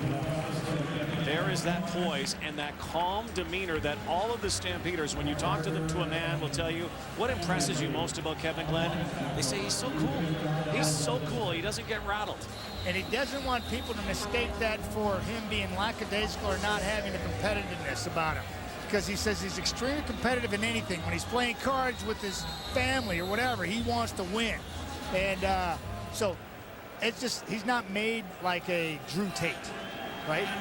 He's much more relaxed. And he was relaxed under pressure there and gave Cornish a chance. Here is the streak continuing. It is. Rene Paredes is moving closer to a CFL record. That's now 24 in a row. 4 straight here tonight. 57. We saw the all line coming on. Watch him here. Doesn't look like much, but watch his left arm. He's right on Hunt, and he just kind of lets go, and then he grabs his elbow right there. And well, we saw his offensive line check on him, which I've never seen before. I've never seen a whole offensive line during a game go check on a fellow offensive line. Never worried about it. Calvillo launches downfield in traffic. Brandon London denied. Beautiful play downfield once again. Chris Randall is there. Randall draws in tonight with the injury to Darius Brooks, and he does a great job on Brandon London. Yeah, he did, and he trailed him really nice. Ran the route for him, basically. Got underneath the throw. Kind of lost his feet on the right when the play was culminating, but I can tell you, they're comfortable with Chris Randall there because they've won games with him there before. Second-year player out of Utah State. Again, another big play denied here. This Montreal Alouette offense looks nothing like the offense we've grown accustomed to. This time Eric Delorier, Quincy Butler wraps him up. So does Bennett. Gets some help here, and it's very close to a first down. Matty, you've been around the game forever. You've thrown those balls. You know what it's like to be in an offense when it's struggling too. What in your mind is missing right now? Continuity. I think confidence, belief in the system. I think the veteran team was trying to put on a good face for the first couple of weeks during preseason, and really didn't realize that they were missing the boat and they were missing the intricacies of what it takes to play offensive football consistently. And I think as the stuff's hitting the fan, so to speak, and things don't work out, that's when things become heightened, and you realize that, wait a minute, maybe we need to go back to the drawing board and rethink our thinking and our process here, and that's what they've done. But it's not going to happen in 3 days of good practice. It's going to take a little longer than that. Keep in mind, this is a team, you know, it shuffled its coaching staff. Dan Hawkins has a very long shadow right now with Mark Trestman, and I know it is an elephant in the room, but guess what? It is early in the season. So now it's third down. Last couple of times we've seen Brandon Whitaker hover over center and take the snap and then make the plunge for 3rd and 1. It's not like the biggest guy in these situations either. You know, he's probably goes 185 pounds, and pretty easy to get him going backwards if he stuffed the line of scrimmage. But Montreal did a nice job there. Love it or hate it, it works. Well, I mean, it works. My fear is the quarterback center exchange or the Whitaker center exchange. And, you know, there's Mike Miller there, and he's under the gun because he's the guy basically that's revamping this offense. They went with this terminology during training camp, and he's the one that's feeling a lot of pressure right now as the offensive coordinator, trying to get this veteran team moving consistently and believing in his system. Is it that different, though? Changing coordinators, changing coaches? Yeah, it is. Yeah, it is. It's a philosophy, it's a feel, it's a comfort zone. A lot going on out there. Calvillo, the first down attained. Brandon London fast becoming a favorite target. That's 3 quarters down. The Alouettes have to play catch up again in the 4th. Down 19-7. Wendy's Friday Night Football will continue from Montreal after this. Home and next week in Calgary. 19-7. Stamps heading to the 4th. Yeah, you look at the passing yards for the Alouettes, 122 yards. Total yards, 172 through 3 quarters. What I look at here is there's only been 4 2-and-outs by the Owls, which is an improvement on last week when they got stymied by the Winnipeg Blue Bomber defense. But what's concerning to me is they're only 4 of 14 on second down conversions and continuing drives. And to me, this is where things are stalling. There's no continuity, no consistency right now with the Alouettes offense. And Rod, you talked about a stat that they just don't come back after losing or being behind in the first half. And so they're struggling here. Here's one of their few big plays. It is incomplete, though. And Matty, they just have not produced that big play, explosive offense that we're so used to seeing Anthony Calvillo exhibit during his glorious career. Yeah, Whitaker's got a 21-yard run, and then the touchdown pass to this man here, Brandon London, in the first quarter on the first drive of the game of 19 yards, and that's it. That's it. They're having to inch their way down the field. Credit Calgary's defense for stepping up and making those plays, but that one's on Brandon. He's got to bring that down. You need a big play. You got an opportunity, balls in your hands. You got to squeeze it. So again, Larry Taylor resides back in his red zone, 15-yard line. Let him go, let him go. Sean White angles it perfectly.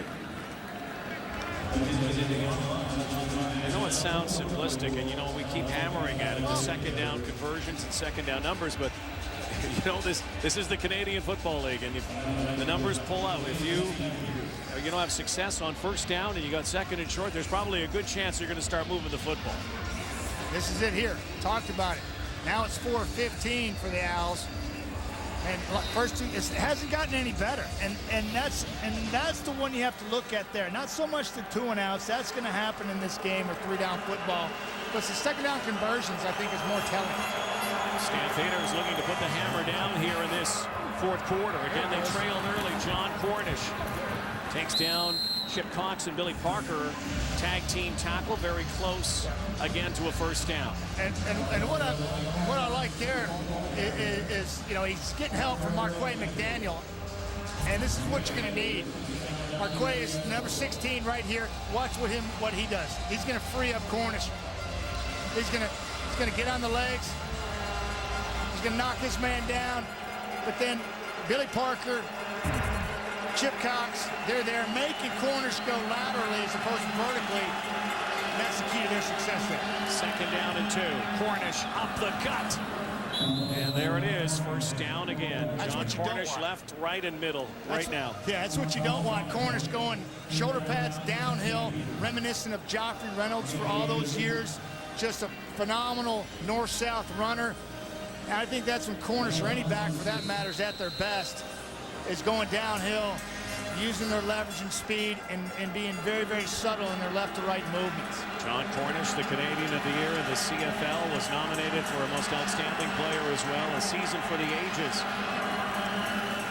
Now Kevin Glenn goes deep and unable to bring in a Willie Mays-style catch was Joe West, and a penalty flag flies down near the 49-yard line. And might this be interference downfield?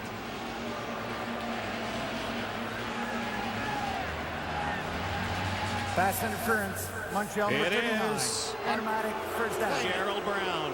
And I credit the offensive line for Calgary and doing the job. You watch Brett Jones and watch them slide protect. They all move this way and slide protect, and a subtle movement of the pocket. Watch them all slide protection, move the pocket about 3 or 4 yards to the right, and there's nobody within Kevin Glenn of 4 yards. And he's able to spot it out there, and Gerald Brown gets caught for tugging on West's jersey. Nice job by that Calgary O-line. Calgary moving it again. Larry Taylor. Little slant pattern on the hitch. Time to check in with our sack tally, brought to you by Purelator, tackling hunger across Canada. Check. Surprising numbers there in the fact that BC only has 1 sack going into week 3. The Alouettes currently have 10, the Stampeders with 5. As pressure, we've seen pressure. We've seen Montreal trying to bring pressure with Edom and whatnot. Winnipeg, well, they feasted the first couple of weeks. Right on the Alouettes. All 11 of those sacks came against Montreal. Second and 3 again. Cornish time. Good tackle. Scooter Berry scooted over and brought him down short of a first down. And we talk about that's a second down conversion, missed opportunity by Calgary. Calgary is now 12 of 21 in that category compared to Montreal 4 of 15. So there's a big difference. Calgary's getting it done to sustain those drives and to possess the football. Montreal is not. Possessing the football, field position. Calgary's at really good field position for most of the night here, and that's why they lead 19-7. Third down, no Bull Levi Mitchell this time because it's third and about 3. So Rob Maver's going to try to angle this one again. Kick flutters, looks like a good one. Divine turned around. He might have been picking up his helmet in the second row. Boy, oh boy. Looked like he was fair catching that thing, Rod. John Cornish breaking away again tonight. Stamps lead. 19-7. Calgary Stampeders lead the hometown Montreal Alouettes. Alouettes lost 2 home games the entire year last season. They are in danger of going back-to-back home losses to start this season. Rod Maver pinning them back deep in their own zone. They got to go 107 to put the ball in the end zone here. They've got to find some offensive magic, which has been missing. Arland Bruce tries to conjure some here. Up near the 20, and the veteran Arland Bruce. Big play, 23 yards. That's the biggest play for the Alouettes from scrimmage tonight. I'm in the studio often with John Climby, Milt, Chris, and Dave, and I'm always throwing my hands up when they throw these little bubble screens to the receivers on the edge. Oftentimes you see him throwing to guys that really can't move or have any shake. Well, Arland Bruce can move, and he's got shake, and he's got power. That's a good guy to get the football in that situation. Calvillo has time, going deep again, and in blanket coverage, Arland Bruce makes an outstanding catch. What about the 8? Absolutely, because Keon Raymond is doing everything he can to take this ball away, but it's a ball thrown the outside. Look at all the room you've got out to the outside. AC knows that. He's got basically 24 yards from the hash to the boundary to work with, and Keon just can't cover all that ground. Arland Bruce already has more yards tonight than he has had all season through the 2 games, and S.J. Green only his 2nd catch. Bruce has 5 catches for 79 yards. We really haven't heard much from S.J. Green or Jamel Richardson, the game breakers so far here, maybe on this drive. Alouettes need it right now. They certainly do, but Arland Bruce is stepping up big. You know, a couple of big plays to him, one to S.J. Well, here, good situation here, 2nd and 2. Getting some momentum here. Playing with a sense of urgency now, Rod, with just under 9.5 minutes to go in this ball game. Again, we saw it from the Owls in their opening drive. Not much since. Pump fake. Calvillo throws it way behind the intended target. Calvillo was knocked down. He was leveled. Juwan Simpson got close to him. Let's go down to John Liu again on the sideline. Thank you, Rod. And the update from the Montreal Alouettes is simply that Scott Flory has suffered an upper body injury. We spotted him in the dressing room in street clothes. Obviously, he is out for the game. The doctors have examined him once, and they will take him for an MRI as soon as possible. 3rd down, 2 yards to go. Alouettes are going for it. Still lots of time. Calvillo fires, and complete. What a play. Ron Mayo, unbelievable play. Great coverage. And a turnover in downs for the Montreal Alouettes. Still 9:05 to go, but they still trail 19-7.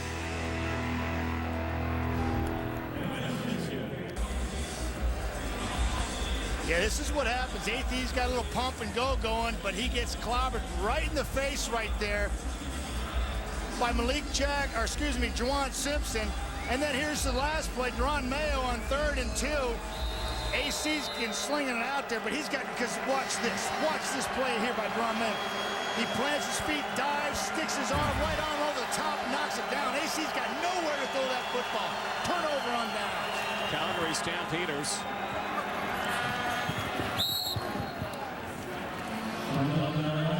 Brought their A game here tonight.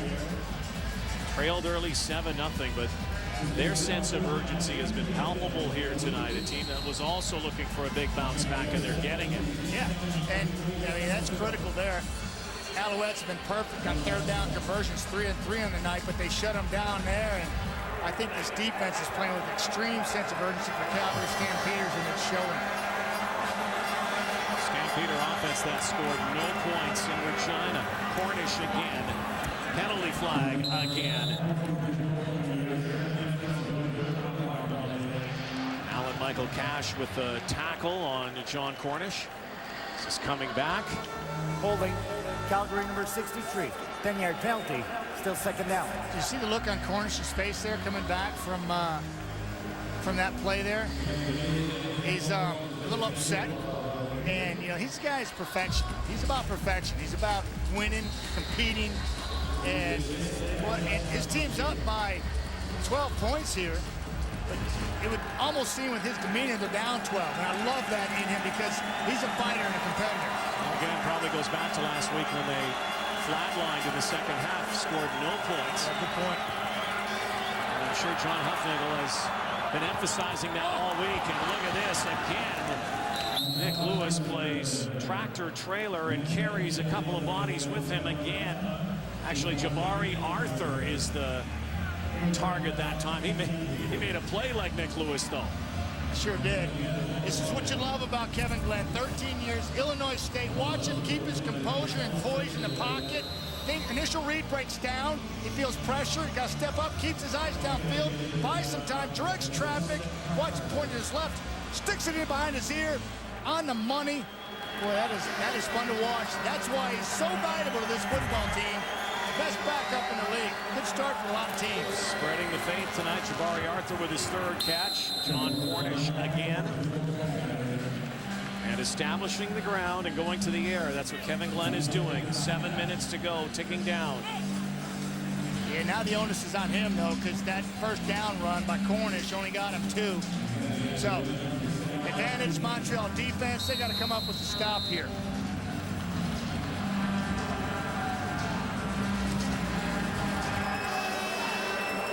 Ford's got to get it done here. It's the defensive coordinator for the Alouettes. He's hoping his team get his offense the football. Defense got to get him off the field. They're bringing pressure. Here's the blitz, and down goes Kevin Glenn. Shea Emery.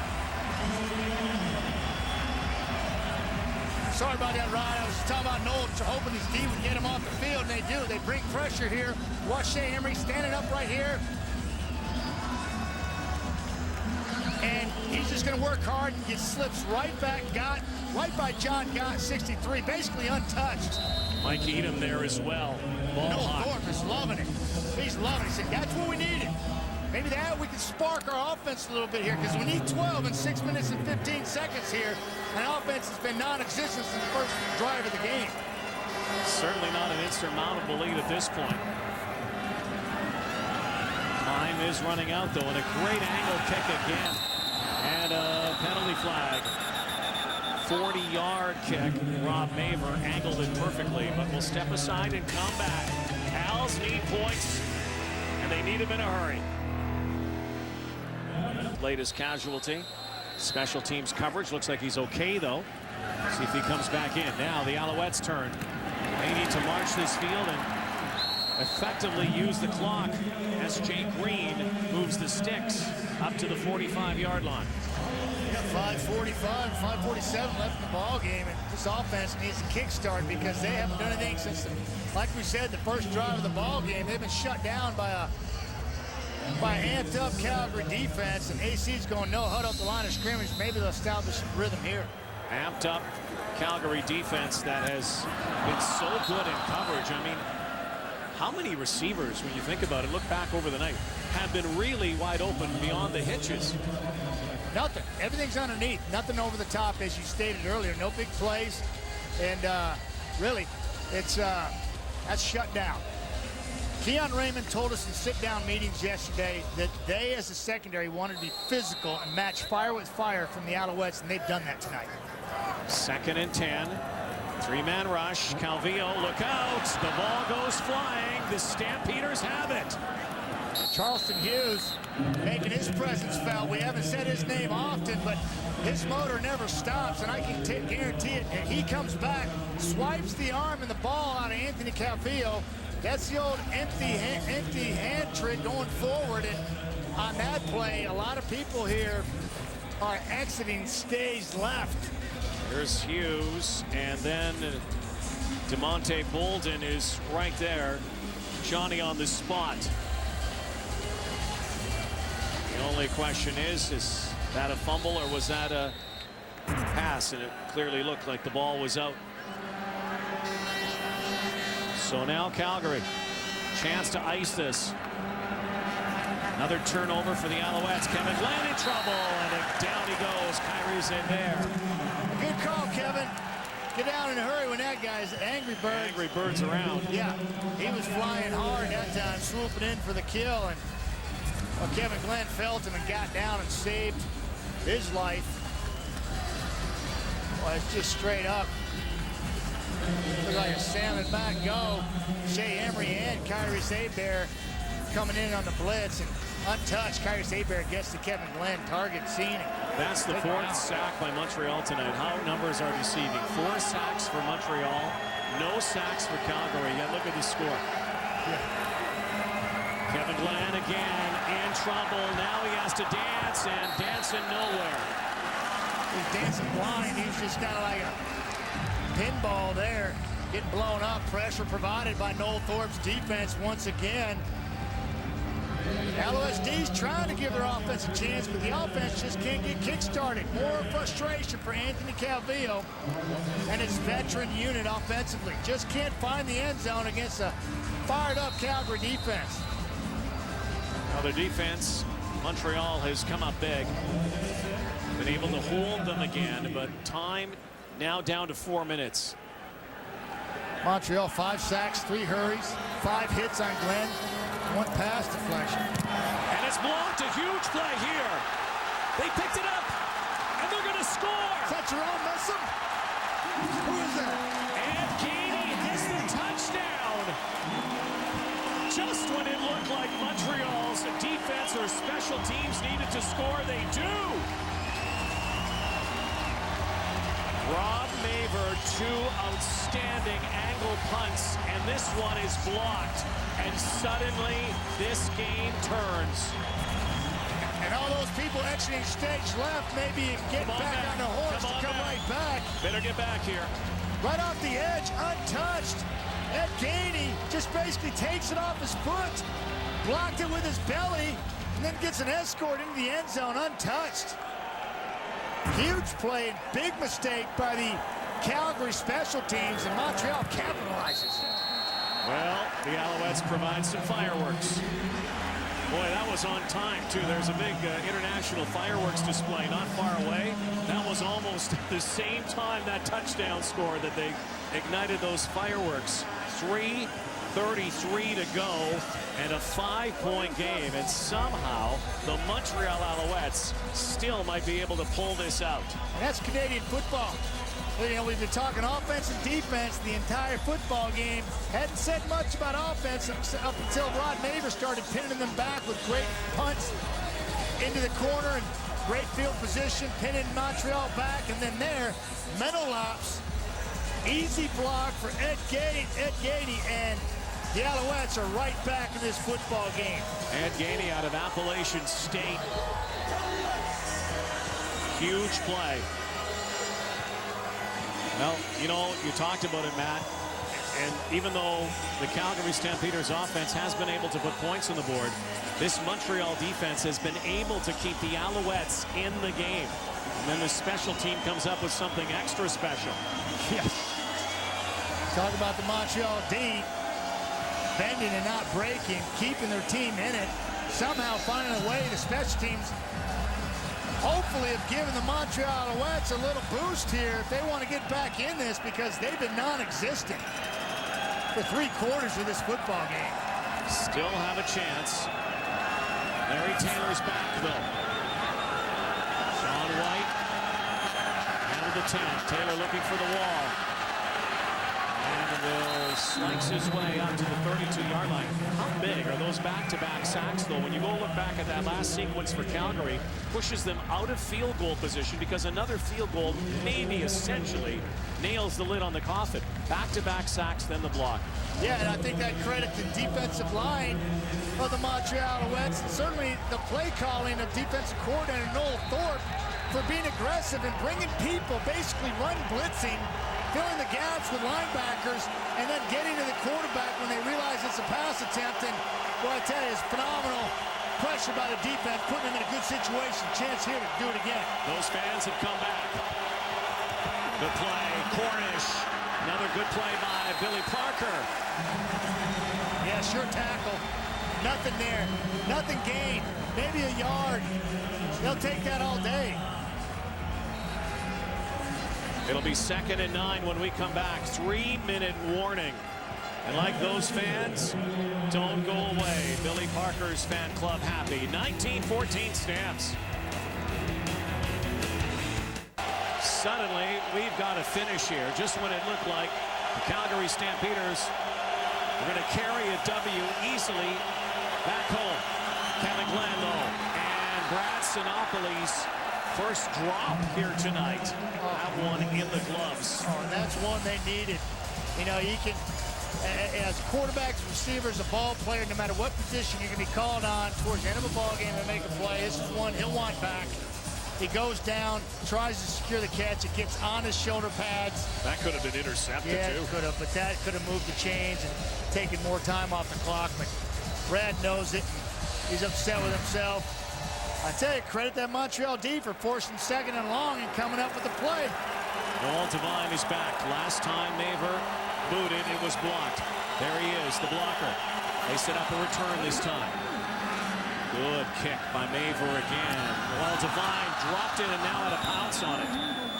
Hot potato there, but now the legend, Anthony Calvillo, will come out and see if he can engineer a comeback victory, considering his offense has been so benign tonight. 75 yards in 2 minutes and 39 seconds. Seen him do it a lot, Rod. Oh, yes, and at this ballpark. Yeah, absolutely. I mean, there's a reason that Anthony Calvillo, as Dan Hawkins knew when he took this job, this guy owns the CFL record book. He does. We've written it over the last 20 years. Fun to watch. This is his time. Let's see if he can get some receivers open. Calvillo, though, is in trouble. Spins now, and down he goes. Charleston Hughes wrapped him up, and Calvillo is sacked. Law's in there as well. First Lemon sacked. First sack tonight. And Sean Lemon was there, so too. I think that should be Charleston Hughes that should be credited for that sack. Yeah, he's laying down trying to get attention, sticking his arm up. Everybody's jockeying for a sack there, but it wasn't Lemon, it was Charleston Hughes. One of the biggest plays in the game right here. 2nd down, 15. Calvillo over the top. Brandon Whitaker stood up and brought down. Once again, Chris Randall. And so the Alouettes will bring the kick team out. They're not going to gamble here on 3rd down. They're going to boot the ball away and hope to get it back again. Their defense has done that. Yeah, you've got right here, you've got one of your all-time best receivers right there coming free, but AC is looking the other way. He's looking to set up a little dump off here underneath, and boy, it doesn't work. Randall's all over it. Bounce in front of Taylor. Larry Taylor wisely steps out. 2:05 to go. And penalty flags fly now afterwards. Discipline issue on that sideline. Byron Parker there. Somebody popped off, and this is against Montreal. This could be hugely costly. They want to shorten the field. They want to give them that Major opportunity. foul, unnecessary roughness, Montreal number 81, 15-yard penalty enforced from the end of the play, 1st down. Patrick Lavoie apparently got a little too close to his former teammate, Jeff Hecht, right here. There's the elbow. And Heck said, hey, and they got him. 15-yard unnecessary roughness penalty. Alouettes defense mission here is to do what they did last time and hold. Calgary gets a couple first downs. They can seal it. John Cornish on the fly. Pick him up and they throw him down, but Kind of caught him. yeah, they still a first down for Cornish. Untouched for 10 yards. And then kind of just defender just kind of caught John Cornish running by and hung on because he's untouched basically. Breaks a tackle there by the Angry Bird. Then Gerald Brown just kind of catches him in mid-flight. Hangs on for dear life, but not after he picks up a first down. Here's the rub. Calgary gets another first down. They can really make life miserable for Montreal, though they're in Rene Paredes's range. That could make it an 18 or an 8-point game. And there's Cornish again. So now it will be second down. So a field goal, if they can't get the first down after this upcoming down, will make it 8. Little tiny thing there by John Cornish. He could have continued to run to the sidelines, but he slowed down, initiated contact to stay in bounds to keep the clock running. Smart play by John Cornish. Tells me he's thinking down there about winning football games and not being selfish. He's into the game mentally. It's a good sign. There's a good chance that he's going to see the football here again. Time count violation. Calgary 82. They called a timeout just before that had run out. Nick Lewis, veteran move. Wisely. That came down to about 19 seconds. And that could be a big 5 yards if they don't move the chains here, because now you're looking at a much longer field goal, 47-yarder as opposed to a 42-yarder at this point, a 41-yarder. So to me, smart move by Nick Lewis, 82. He's got his head in the game, just like John Cornish. That's a good sign. Guys are playing the game, having fun down there, making it happen. Another second down. That's a huge one here in this ball game. And Cornish will not get to the first down marker. Had to get near the 29-yard line. So it will be 3rd and 2. They'll bring out Rene Paredes. He's got a streak on the line here of 24 in a row, but that is of no concern right now to John Huffnagel or El Matador, because this is a paramount field goal. Make this an 8-point game, and that would force Montreal to go the distance and get a 2-point convert to tie. Did you say El Matador? El Matador, Rene Paredes. You're on fire tonight, brother. You're on fire. Yeah, this is huge. See if Montreal team can't get up in here and get a block. Again, 24 straight. The CFL record is 30 in a row. Kick is up, and it is good. 25 straight, and the lead is now 8. Rene Paredes, consecutive field goals made dating back to last season. CFL All-Star. And Paul McCallum, he broke that record season for the ages a couple of years ago. Dave Ridgway, a lot of people thought, somebody would take a long time. Guess what? Rene Paredes, only a couple of years later, might be able to break it next week. I remember when McCallum broke that record. It was phenomenal. He had a phenomenal night. Then he missed a long one, and then it went into overtime, and then he kicked a long one to start another streak and to win it, and it was just fabulous time. But Rene Paredes is just probably one of the most accurate kickers. Phenomenal for Calgary the last couple seasons. Again, grew up in Venezuela, Florida as well, spent time in Montreal. And that was almost picked. Juwan Simpson. Time running out, downs running out. Long field for Montreal. They must go the distance, get a touchdown, and a 2-point convert to tie. And I can see him do it, but I just look at their body reactions and motions out there and what they're doing, and I'm not reading positive things into it. A lot of people standing around, not a lot of movement. Calvillo, stutter step out of the backfield. Now has a man. No, Delorier, and it will come down to 3rd down. Right now, the Montreal Alouettes offense, just last week, this week, looks a little, maybe even a lot, out of sync. Yeah, they do, and it took pressure and Anthony Calvillo moving around and stepping up in the pocket for him to get a long ball off. And this is a 55-yard throw. We used to see them do that on a regular basis. That's one of the first times we see them try to push the football down the field, and they had to do it with a scramble by AC. Here it is. This could be ball game unless they get a first down.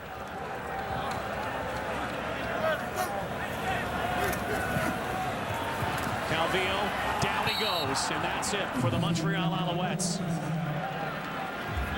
Ends on a sack. Monte Golden in on Anthony Calvillo. And an Alouette team that normally responds with a bounce-back win after a loss can't do it here tonight. No, and it starts up front, and it starts with offensive execution, and I'm just not seeing it. So they thought they answered questions last week with three decent practices in a row. Veterans trying to step up, ask questions, get more involved. Meetings. They're a long ways away still, in my opinion. This football Offensively. team's not even close to being similar to what we've seen over the last 5 years. Dan Hawkins doesn't have to be told there are more questions Yes, sir. coming offensively. How about this, Matt? How good have the Alouettes been over the last decade or so? Ever since they came back into the league as the Alouettes. In 1997, Montreal has started a season only once, 1-2. That was 2007. They're 1-2 again to start 2013. I credit the Calgary Stampeders for coming into the Hornets' nest, as John Huffnagel called it, getting the job done, playing inspired defensive football. Kevin Glenn manages the game well, and they come out and they're trying to keep pace with their own people in the West in Saskatchewan, and they came out here and got the job done. Kevin Glenn does it again. Last year, July 12th, came in as the starter in a loss against the Alouettes. This time he hangs on for the victory. Calgary will go home with the W, and these two teams will meet for round 2 next Saturday in week 4. The Alouettes, first time since 07, begin a season 1-2. The Stamps are 2-1. Good night from Montreal. Sports Center coming up next.